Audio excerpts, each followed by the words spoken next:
Bismillahirrahmanirrahim. Kalau katakanlah Muhammad, la in istama'at biramanakum pala insanu manusia wal jinnu dan jin ala ayatu untuk mendatangkan bimisli hadal Qur'ani seperti Quran ini.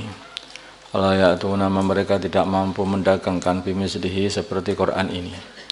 Walau kana ba'duhum, walaupun adanya mereka liba'din dengan adanya sebagian mereka liba'din kepada sebagian yang lain zahiran membantu, walaupun mereka saling bantu pun tidak akan bisa menciptakan yang seperti Al-Quran ini. Misalnya ada orang-orang kafir itu mengatakan kami juga bisa membuat kayak Quran begitu. Oh enggak, seluruh jin, seluruh manusia kumpul mau membuat seperti Quran enggak bisa kok.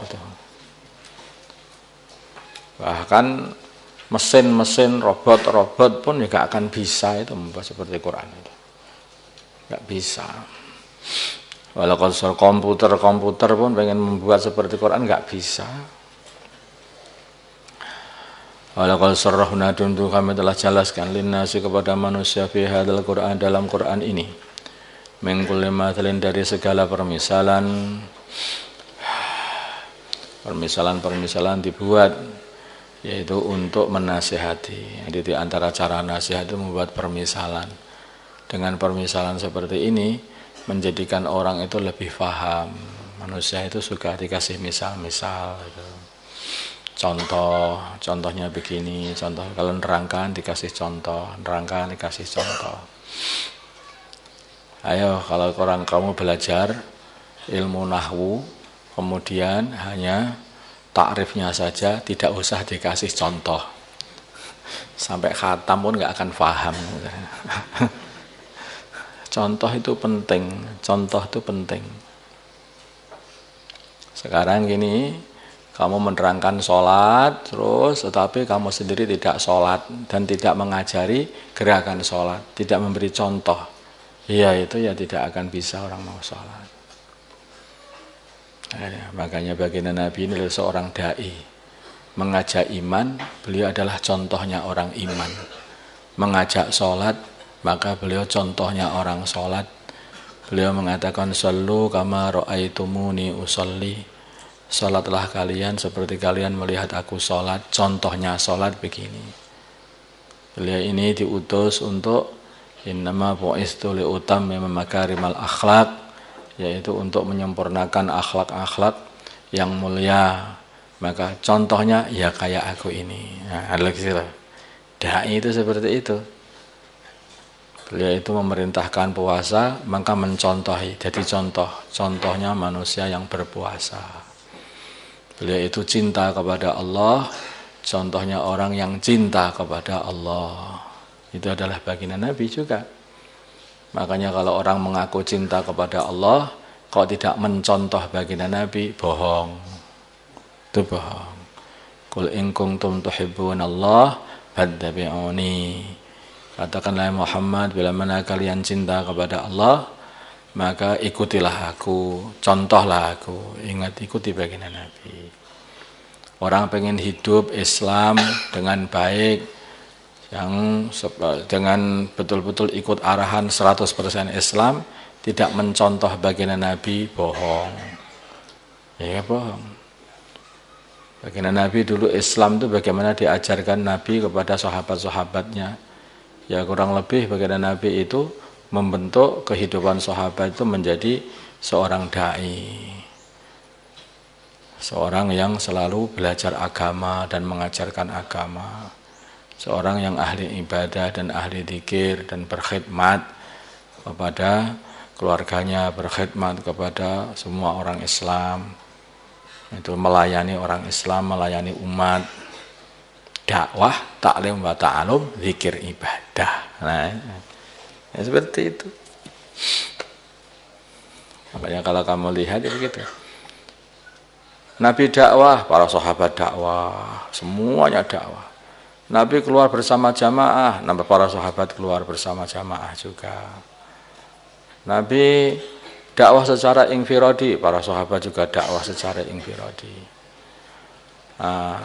Nabi mengajar, para sahabat juga mengajarkan ilmunya. Nabi masih terus minta tambahan ilmu kepada Allah. Wa qur rabbi zidni ilma, maka para sahabat belajar. Dicontoh semuanya, nggak ada yang lewat. Bagian Nabi menunjukkan zikirnya, mana-mana zikir, sewaktu-waktu zikir, untuk tidur zikir, perjalanan zikir, terus zikir, habis sholat zikir. Maka para sahabat berbuat begitu juga. Jalanan naik gunung, Allahu Akbar, Allah, turun gunung, subhanallah, subhanallah, kayak gitu. Terus akhirnya apa? Para sahabat juga ikut, kayak gitu.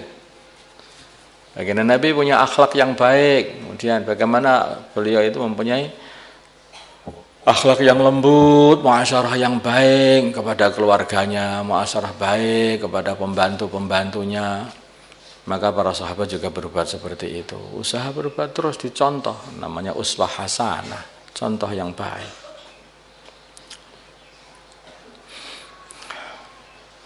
Baginda Nabi melayani umat itu. Di masjid sering bagian Nabi melayani umat. Kemudian muter melayani umat itu sampai itu di kampung-kampung, datangi mereka, melihat apa keperluan-keperluan mereka. Kadang-kadang itu umat itu datang kepada baginda Nabi minta keperluan. Kadang-kadang datang kepada baginda Nabi bertanya urusan ilmu. Kadang-kadang datang macam-macam segala macam permasalahan. Dilayani semua oleh Nabi. Jadi seperti itu. Para sahabat juga begitu, itu selalu melayani keluarganya, umat sebisanya. Maka itu namanya. Terus akhirnya jadilah masyarakat sahabat itu menjadi masyarakat sebaik-baik umat. Kuntum khairu ummah itu loh. Nah, sebaik umat. Nah, untuk menjadi sebaik umat itu bagaimana caranya? Ukhrijat linnas khuruj. Nah, itu begitu. Ta'muruna bil ma'ruf wa tanhauna 'anil munkar. Terus berdakwah, khuruj untuk berdakwah. Amar ma'ruf nahi munkar. Tu'minuna billah, iman kepada Allah semata-mata hanya karena Allah, mencari ridha Allah, mencari pahala dari Allah, tidak minta pahala kepada manusia.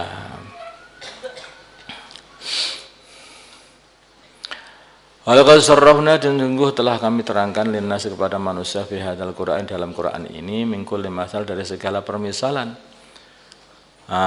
Contoh, fa'aba, maka tidak mau aksarun nas kepada manusia, kebanyakan manusia, padahal sudah paham loh. Illa kufuran, kecuali tetap mengingkari kebenaran. Waqalu, dan mereka berkata, lan nu'mina, sekali-kali kami tidak beriman maka kepada kamu Muhammad, hatta tafjura, sehingga muncrat, sehingga memancur lana kepada kami minal ardi, di bumi, yambu an sumber-sumber air, yambu an sumber air. Au takuna, atau adalah kepada kamu jannatun, bagi kamu jannatun, kebun, min nakhilin, daripada kebun kurma, wa inabin dan kebun anggur, wa tufajjira, dan memancar al anharu, kali-kali, khilalaha, di sekitarnya, ya. Maksudnya atau khilalaha di sekitarnya atau di tengah-tengahnya. Di tengah-tengahnya, khilalaha, di tengah-tengahnya. Tafjiran, dengan memancar betulan, dengan santer, dengan kuat. Atau kamu jatuhkan as-samaa, langit, kama za'amta, seperti apa yang kamu katakan, alaina, kepada kami, kisafan, sepotong saja. Atau kamu datangkan billahi, Allah, datangkanlah Allah, wal malaikat, dan para malaikat, qabilan, berhadap-hadapan dengan kami, dan kami bisa melihatnya, katanya. Boleh permintaannya. Atau adalah kabar kamu baitun, rumah, min zukhrufin, dari emas. Atau kamu bisa naik, bisa naik ke langit. Wala nu'mina, dan kami sekali-kali tidak beriman, liruqiyaka, pada naikmu ke langit, hatta tunazila, sehingga kamu turun dari langit, alaina, kepada kami, kitaban, dengan membawa kitab, naqra'uh, yang aku baca, yang isinya kitab itu adalah membetulkan bahwa kamu adalah seorang rasul. Qul, kata Muhammad, subhana rabbi, maha suci Tuhanku. Minta kok seperti ini, ora percaya aku pokoknya nek kowe gong iso teko langit gak percaya bar ka langit medun gak nggawa surat saka Gusti Allah yang membetulkan kamu. Aku ya nggak percaya lagi kalau kamu nggak punya rumah dari emas. Aku nggak percaya, yes, macam-macam. Sebetulnya ya karena tidak iman aja, mengkosong tuh. Hal kuntu tidaklah aku ini illa basaran, tidaklah aku illa basaran kecuali hanyalah manusia, rasulan yang diutus seperti rasul-rasul sebelumnya. Aku ini manusia. Kok supaya kok bisa ngene, ini bukan apa, aku hanya manusia. Tetapi manusia yang diutus oleh Allah seperti utusan-utusan dulu, Nabi Ibrahim, Nabi Musa, Nabi Dawud, Nabi Isa, seperti itu. Mereka orang-orang Mekah juga paham. Mereka kenal semuanya dengan Nabi Ibrahim, mereka itu anak cucu Nabi Ibrahim. Itu kan ya seorang nabi, seorang rasul. Wa ma mana'an nasa, tidak mencegah manusia ayyuk minu untuk beriman irja'hum dikala datang kepada mereka al-huda petunjuk illa angqalu, kecuali mereka berkata apa asallah basyarar rasulah, apakah Allah mengirimkan seorang manusia sebagai utusan, kok bukan malaikat? Bagaimana kok hanya manusia saja yang diutus oleh Allah? Kalau kata Muhammad, lau kana bila mana ada fil ardi, di bumi, malaikatun, para malaikat, yamsuna, yang berjalan-jalan, mutmainnina, dengan tenang, atau yang tinggal semuanya di bumi, lanazzalna, di serawung bareng-bareng, iki tanggoku malaikat, tanggo kono malaikat. Kalau seperti itu berjalan-jalan di pasar bareng-bareng sama orang, kalau memang begitu, malaikat itu begitu, lanazzalna, tentu kami turunkan alih atas mereka minas sama'i, dari langit, malakan malaikat rasul sebagai utusan. Tidak seperti itu. Kalau katakanlah Muhammad kafa, telah cukuplah billahi, kepada Allah, billahi dengan Allah, syahidan, sebagai saksi, baini wa bainakum, di antara diriku, wa bainakum, di antara kalian, mengenai kebenaran aku ini, apa yang aku bawa ini. Innahu, sungguhnya Allah, kana adalah bi ibadi, dengan hambanya, khabiran basira, maha waspada, lagi maha mengetahui, maha melihat. Insyaallah. Jadi kalau di antara liku-likunya orang yang berdakwah itu, orang diajak itu susah sekali, beralasan dan bagaimana alasan. Itu ya bagian daripada ujian. Kalau para anbiya itu merasakan seperti itu, para dai zaman sekarang pun mesti merasakan seperti itu. Tidak gitu, sama aja. Ujiannya dai itu hari ini ya sama dengan ujian dai zaman dulu. Ujiannya orang dakwah.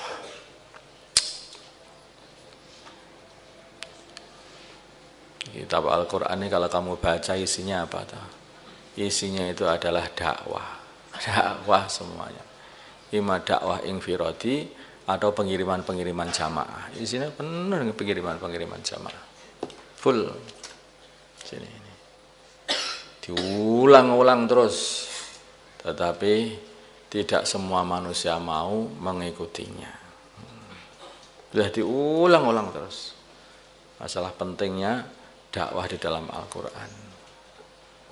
Bahkan cerita di dalam Al-Quran juga cerita dakwah. Dakwahnya Nabi Nuh, dakwahnya Nabi Ibrahim, dakwahnya Nabi Musa, dakwahnya Nabi Isa, dakwahnya Nabi Zakaria, Nabi Yahya, dakwahnya para anbiya, dakwahnya wali-walinya Allah, dakwahnya Luqman Al-Hakim di rumah, dakwahnya murid-muridnya Nabi Isa di Antioquia, pengiriman jamaah oleh Nabi Isa ke Antioquia, pengiriman jamaah baginda Nabi itu penuh kalau pengiriman jamaah baginda Nabi di sini.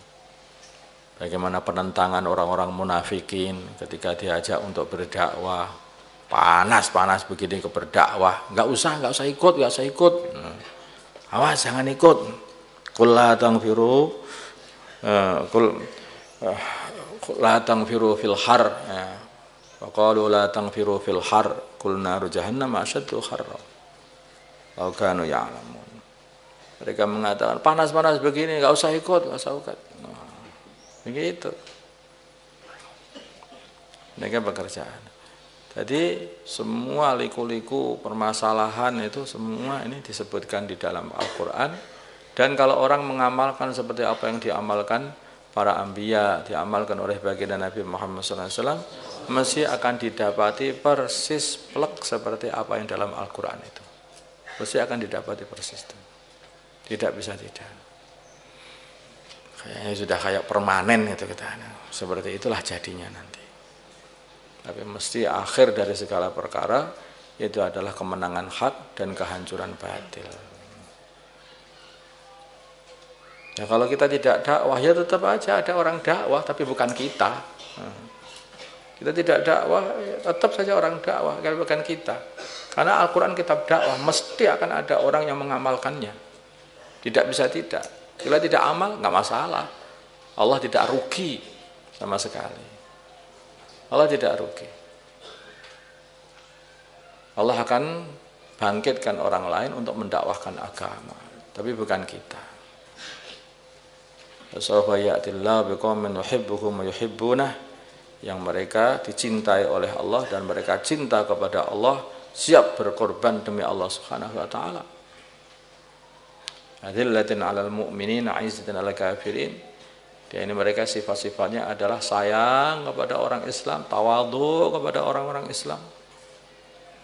Dan mereka ini bersikap tegas kepada orang-orang kafir.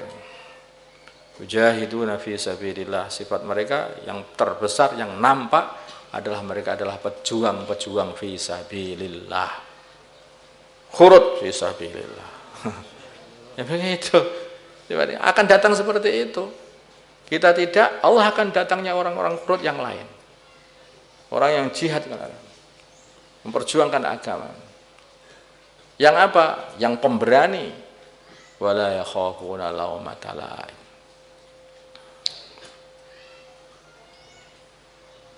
Jadi sebagai penghalang yaitu perjuangan agama itu dari hati umat itu satu sebetulnya apa? Takut dicerca temannya. Takut dicerca teman, takut dicerca orang kampung, takut dihina, takut direndahkan, takut diintimidasi, takut macam-macam, semua ketakutan. Itu pokoknya penyakitnya orang tidak mau dakwah itu satu aja, yaitu takut dicerca. Makanya keistimewaan orang-orang yang telah dipilih oleh Allah Subhanahu wa taala, wala yakhafuna laumata laim, dan mereka tidak khawatir, mereka tidak takut cercaan orang yang mencela. Cerca saja, tetap saja jalan. Tetap saja dakwah. Itulah. Ini mau dicerca lah kamu nanti. Nah, kamu nanti dimarahi, dicerca, di apa? Oh, enggak.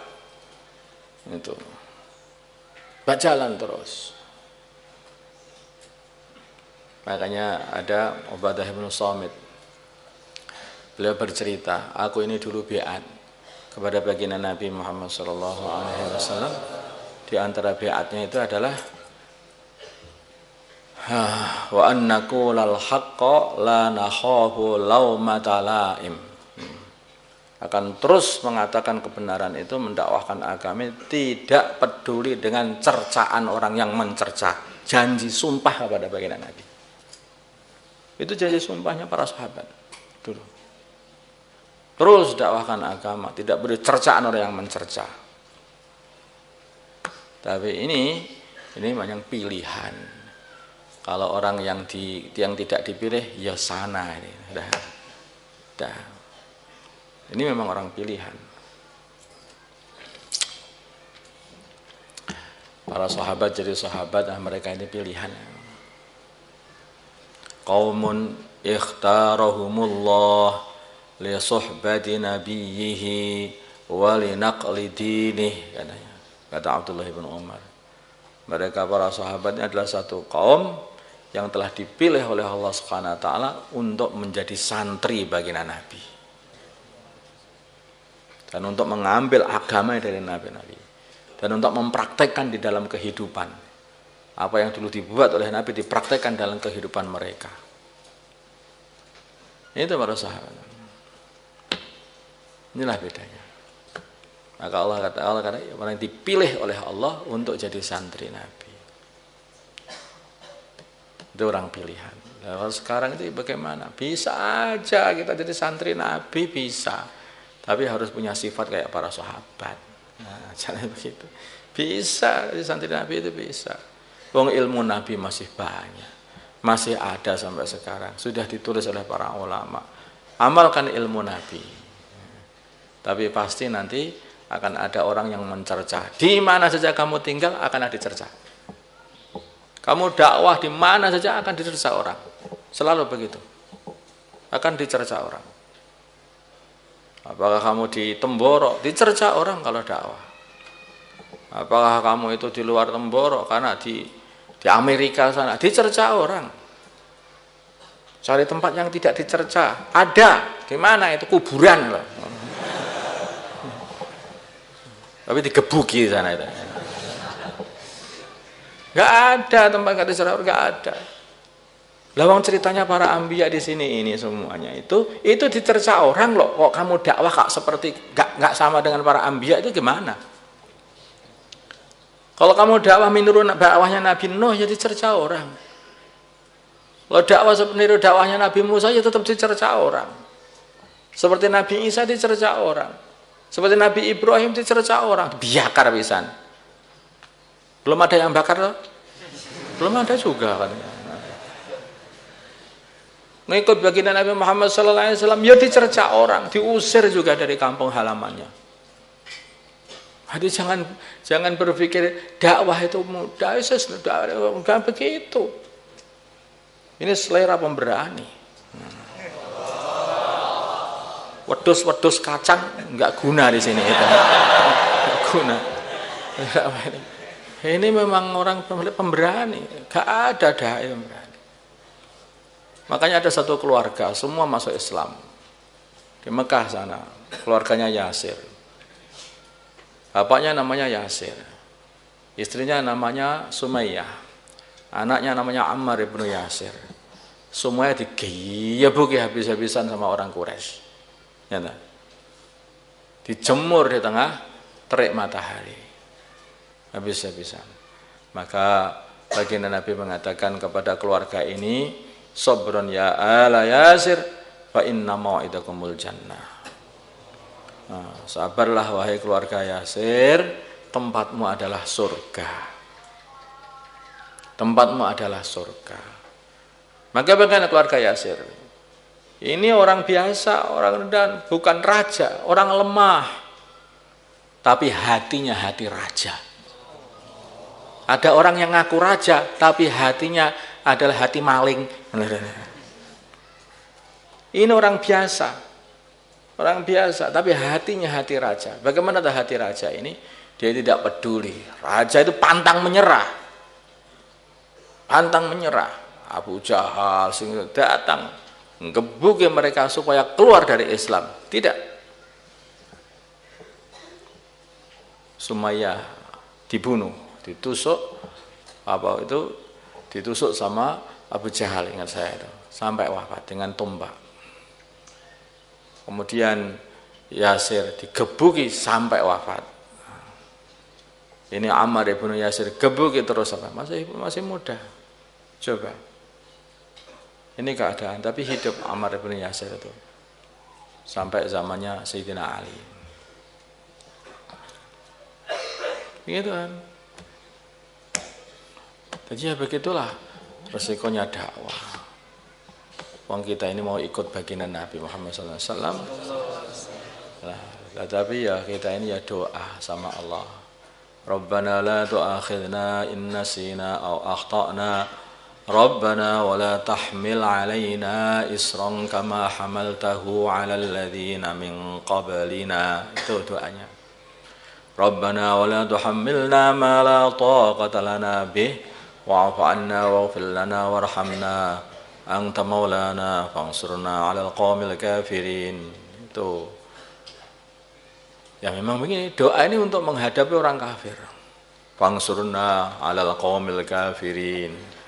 Doa sabar, doa minta supaya dikasih kekuatan, doa supaya tidak coba dikasih beban atau ujian yang berat-berat, terus doa supaya menang menghadapi orang-orang yang menentang dakwah, orang-orang kafir. Wangsurna 'alal qaumil kafirin. Nah, gitu loh. Ini doanya orang dakwah. Ini doanya orang dakwah.